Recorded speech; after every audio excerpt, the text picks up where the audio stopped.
नमस्कार, बहुत स्वागत है आप सभी का इंडिया वॉइस में। मैं हूं आपके साथ आकांक्षा श्रीवास्तव। बुलेटिन की शुरुआत करते हैं बड़ी और अहम खबर के साथ। आपको बता दें, कानपुर में ट्रेनी एयरक्राफ्ट हुआ क्रैश। इस वक्त की बड़ी और अहम जानकारी बता रहे हैं। हादसे में 2 ट्रेनी पायलट की दर्दनाक मौत। इस वक्त की बड़ी और अहम जानकारी बता रहे हैं आपको। कानपुर में ट्रेनी एयरक्राफ्ट हुआ क्रैश। मौके पर राहत बचाव और पुलिस टीम पहुंची। इस वक्त की बड़ी और अहम जानकारी बता रहे हैं। कानपुर में एयरक्राफ्ट हादसे से मौके पर हड़कंप मच गया। कानपुर में कटरी क्षेत्र में एक ट्रेनिंग विमान अचानक अनियंत्रित होकर खेतों में जा गिरा। इस वक्त की बड़ी और अहम जानकारी बता रहे हैं। हादसे में विमान में सवार दोनों ट्रेनी पायलटों की दर्दनाक मौत हो गई। इस वक्त की बड़ी और अहम जानकारी बता रहे हैं। दुर्घटना की सूचना मिलते ही पुलिस और राहत बचाव टीम मौके पर पहुंची। इस वक्त की बड़ी और अहम जानकारी बता रहे हैं आपको। पुलिस ने घटनास्थल पर जांच शुरू कर दी और हादसे के कारणों का पता लगाया जा रहा है। इस वक्त की बड़ी और अहम जानकारी बता रहे हैं आपको। हादसे में 2 ट्रेनी पायलटों की मौत हो गई। मौके पर राहत बचाव और पुलिस टीम पहुंची। इस वक्त की बड़ी और अहम जानकारी बता रहे हैं। विमान के खेतों में गिरने की खबर से आसपास के इलाके में हड़कंप मच गया। इस वक्त की बड़ी और अहम जानकारी बता रहे हैं। हादसे के बाद मौके पर लोगों की भारी भीड़ जुटी हुई है। इस वक्त की बड़ी और अहम जानकारी आपको बता रहे हैं। कानपुर में ट्रेनी एयरक्राफ्ट हुआ क्रैश। इस वक्त की बड़ी और अहम जानकारी बता रहे हैं। हादसे में 2 ट्रेनी पायलटों की दर्दनाक मौत। मौके पर राहत बचाव और पुलिस टीम पहुंची। इस वक्त की बड़ी और अहम जानकारी बता रहे हैं। कानपुर में एयरक्राफ्ट हादसे से मचा हड़कंप। इस वक्त की बड़ी और अहम जानकारी बता रहे हैं आपको। कानपुर के कटरी क्षेत्र में एक ट्रेनिंग विमान अचानक अनियंत्रित होकर खेतों में जा गिरा। हादसे में विमान में सवार दोनों ट्रेनी पायलटों की दर्दनाक मौत हो गई। इस वक्त की बड़ी और अहम जानकारी बता रहे हैं आपको। हादसे में दोनों ट्रेनी पायलटों की दर्दनाक मौत हो गई है।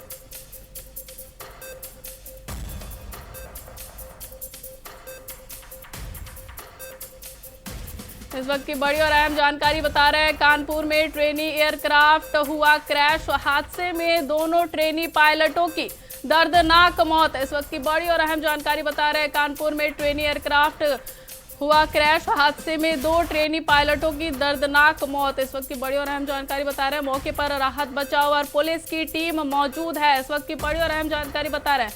कानपुर में एयरक्राफ्ट हादसे से हड़कंप। इस वक्त की बड़ी और अहम जानकारी बता रहे हैं। कानपुर के कटरी क्षेत्र में एक ट्रेनिंग विमान अचानक अनियंत्रित होकर खेतों में जा गिरा। आपको बता दें, हादसे में विमान में सवार दोनों ट्रेनी पायलटों की दर्दनाक मौत हो गई है। आपको बता दें कि दुर्घटना की सूचना मिलते ही पुलिस और राहत बचाव टीम मौके पर पहुंची। पुलिस ने घटनास्थल पर जांच शुरू कर दी है। इस वक्त की बड़ी और अहम जानकारी बता रहे हैं आपको। हादसे के कारणों का पता लगाया जा रहा है। इस वक्त की बड़ी और अहम जानकारी बता रहा है। विमान के खेतों में गिरने की खबर से आसपास के इलाकों में भी हड़कंप मच गया है। आपको बता दें, इस वक्त की बड़ी और अहम जानकारी बता रहे हैं। कानपुर में ट्रेनी एयरक्राफ्ट हुआ क्रैश। इस वक्त की बड़ी और अहम जानकारी बता रहे हैं। हादसे में दोनों ट्रेनी पायलटों की दर्दनाक मौत हो गई है। इस वक्त की अहम जानकारी बता रहे हैं। मौके पर राहत बचाव और पुलिस की टीम मौजूद है।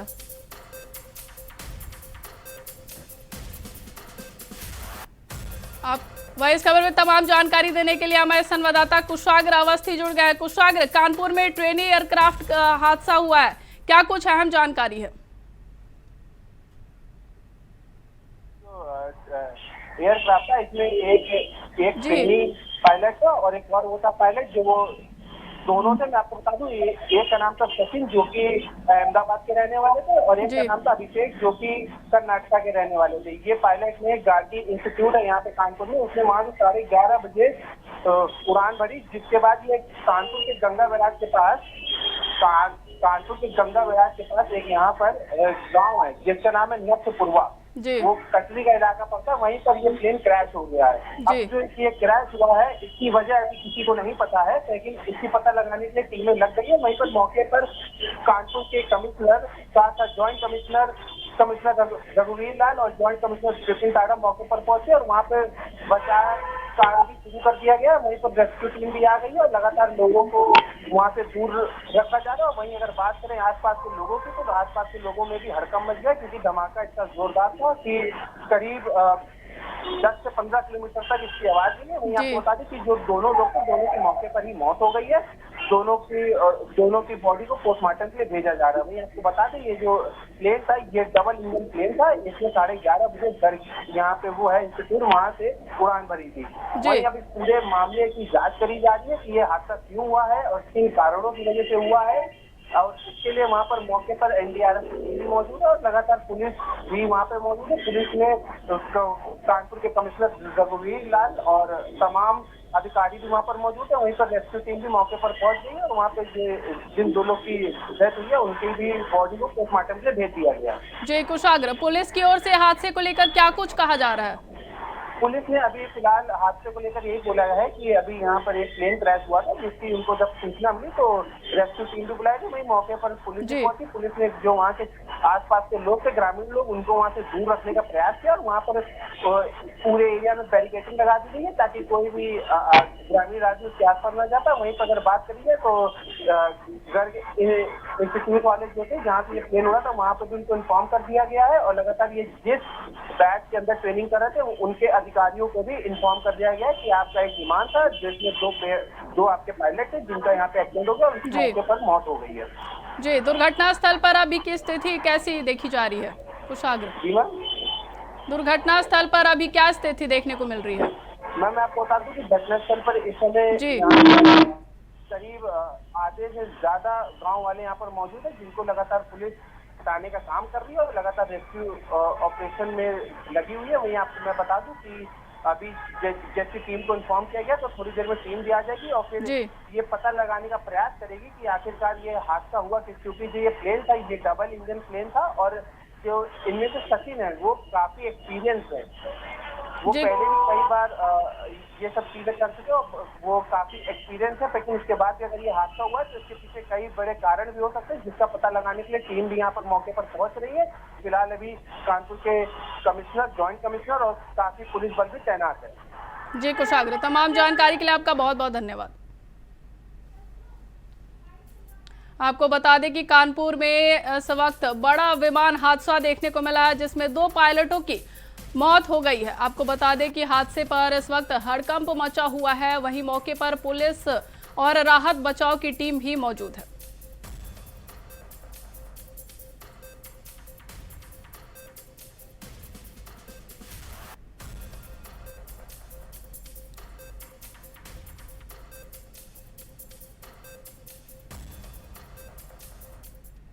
ये 2 लोगों की डेथ हो चुकी है। इसमें एक इंस्ट्रक्टर थे, ये सचिन भाटिया गुजरात के रहने वाले हैं और ये अभिषेक पुजारी है, ये कर्नाटक के, ये ट्रेनी थे और इंस्ट्रक्टर और ट्रेनी दोनों जो है 11:30 बजे इन्होंने टेक ऑफ करा है।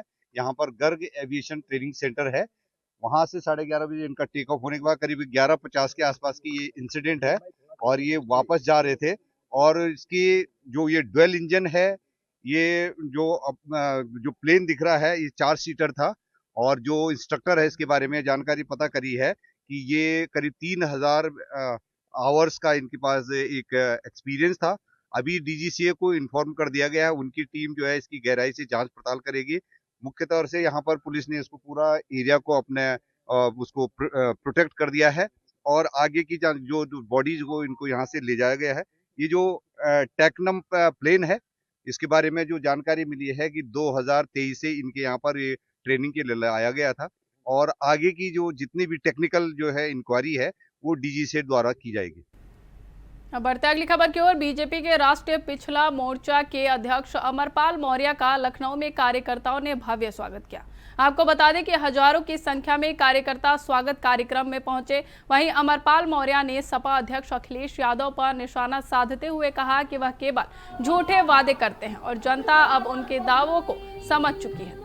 उन्होंने दावा किया कि उत्तर प्रदेश में एक बार फिर बीजेपी की ही सरकार बनेगी। वहीं आपको बता दें कि महिलाओं को 40,000 देने के अखिलेश यादव के बयान पर भी उन्होंने सवाल उठाते हुए कहा कि जनता ऐसे वादों के झांसे में आने वाली नहीं है।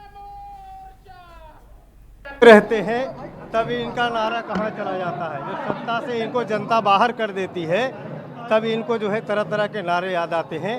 एक परिवार की राजनीति करने वाले कभी भी समाज का भला नहीं कर सकते। इन्हीं की सरकार में महिलाओं के साथ बलात्कार होता था तो कहते थे जो है इन्हीं के नेता कि लड़के हैं गलती हो जाती है। किस मुंह से बात करेंगे।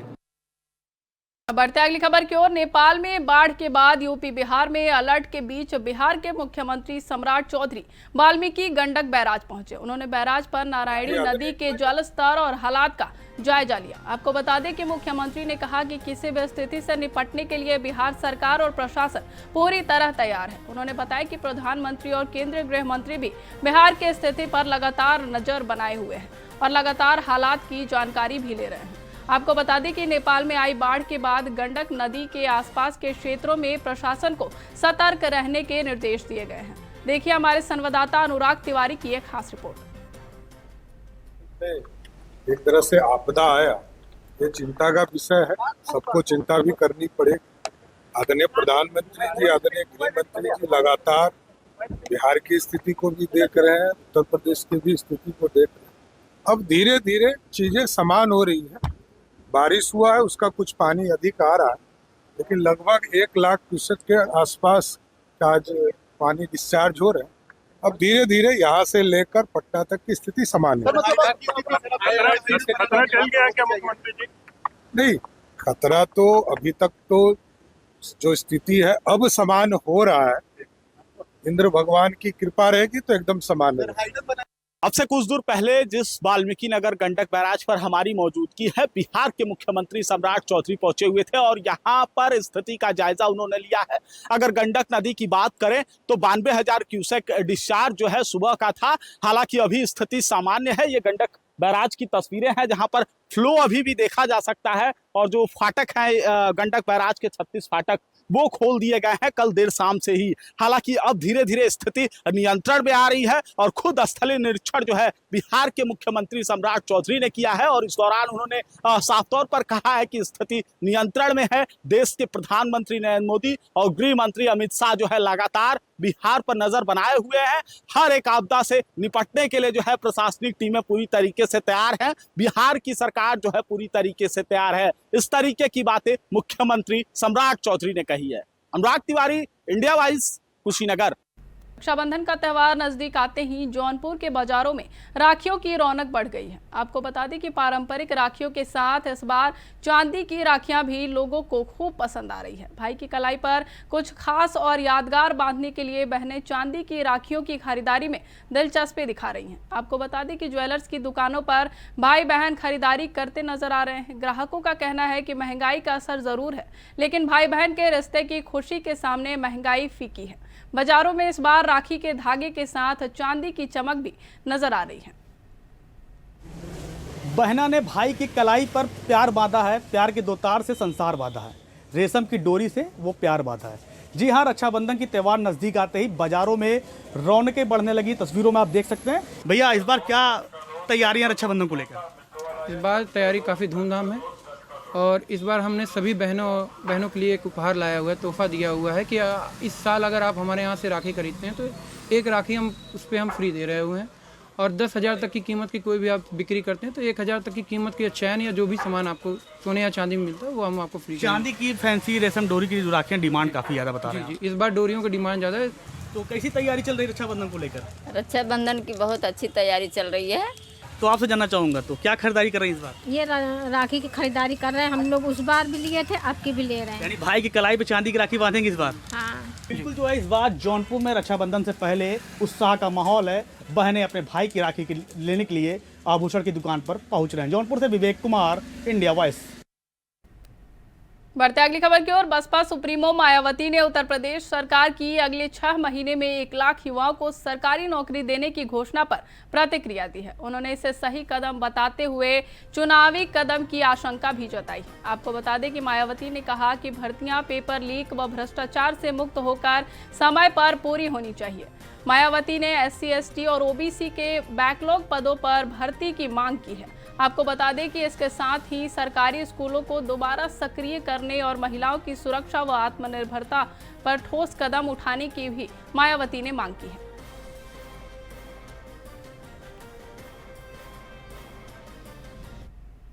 अब बढ़ते अगली खबर की ओर। कैबिनेट मंत्री ओम प्रकाश राजभर ने सपा प्रमुख अखिलेश यादव पर तीखा हमला बोला है। आपको बता दें कि उन्होंने आरोप लगाया कि अखिलेश सहारनपुर जाने और जनसभा करने की हिम्मत नहीं जुटा पा रहे हैं। जातियों को लेकर कथित बयानबाजी पर राजभर ने सवाल उठाते हुए पूछा कि क्या यही आपका पीडीए है। उन्होंने गैर यादव ओबीसी जातियों को अपमानित करने का आरोप भी लगाया है। आपको बता दें कि दादरी की सभा का जिक्र करते हुए राजभर ने दावा किया कि 2027 में भी सपा की वापसी नहीं होगी। उन्होंने यह भी कहा कि वह अखिलेश के शुभचिंतक है, इसलिए वो अखिलेश को ये सलाह दे रहे हैं।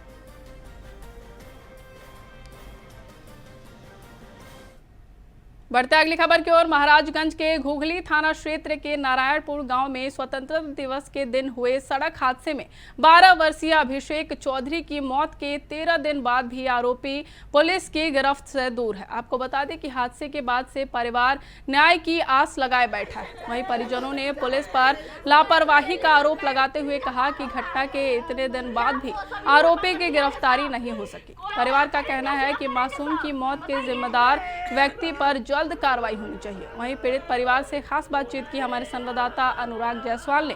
देखिए ये खास रिपोर्ट। एक तरफ जहां देश आज़ादी का जश्न मना रहा था, तो वहीं दूसरी तरफ महाराजगंज जिले में एक ऐसी सड़क हादसा हुई जिसमें एक परिवार का हंसता खेलता चिराग बुझ गया। हम बात कर रहे हैं महाराजगंज जिले के घुघली थाना क्षेत्र के नारायणपुर गाँव की।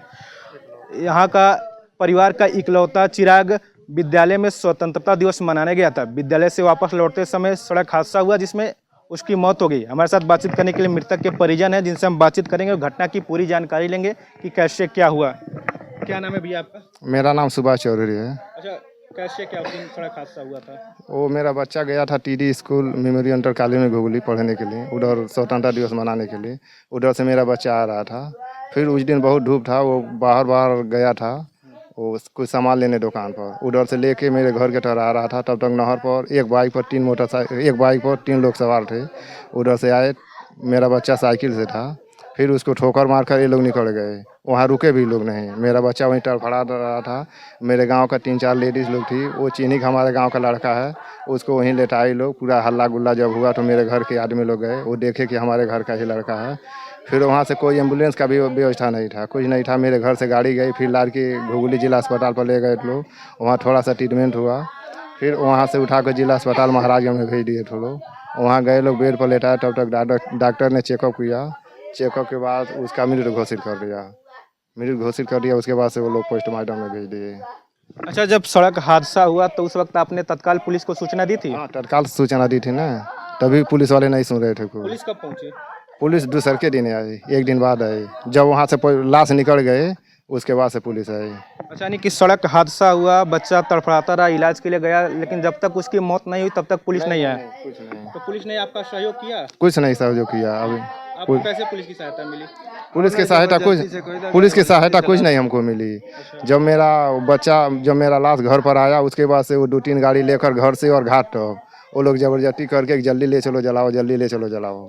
ठीक, वो लोग हम लोग बोले कि भाई इतना दिन 2 दिन हो गए, आप मुलजिम को नहीं ढूंढो, बोलते मैं 24 घंटे में ढूंढ के देंगे, आप लोग चल के दाह संस्कार कर लीजिए। अच्छा, पुलिस जब आपके पास नहीं आई थी तो आपने इसकी कहीं शिकायत की थी कि पुलिस हमारे यहाँ नहीं पहुंची, ऐसा हादसा हो गया? हाँ, Dutch थिएटर पर हम लोग फ़ोन किए थे ना। तो उसके बाद क्या हुआ? तो उधर से कुछ फ़ोन आया होगा, तब जाके पुलिस लोग आया इधर, तभी कुछ नहीं किया। DVR चेक करने के लिए हम लोग बोले, वो लोग बोलते हैं हमारा काम नहीं है, वो तुम लोग का काम है, तुम चेक करो। जब पूरा दबाव पड़ा तब 2-3 DVR खोल कर ले गए लोग, उसमें भी वो नहीं ध्यान दे रहे हैं लोग।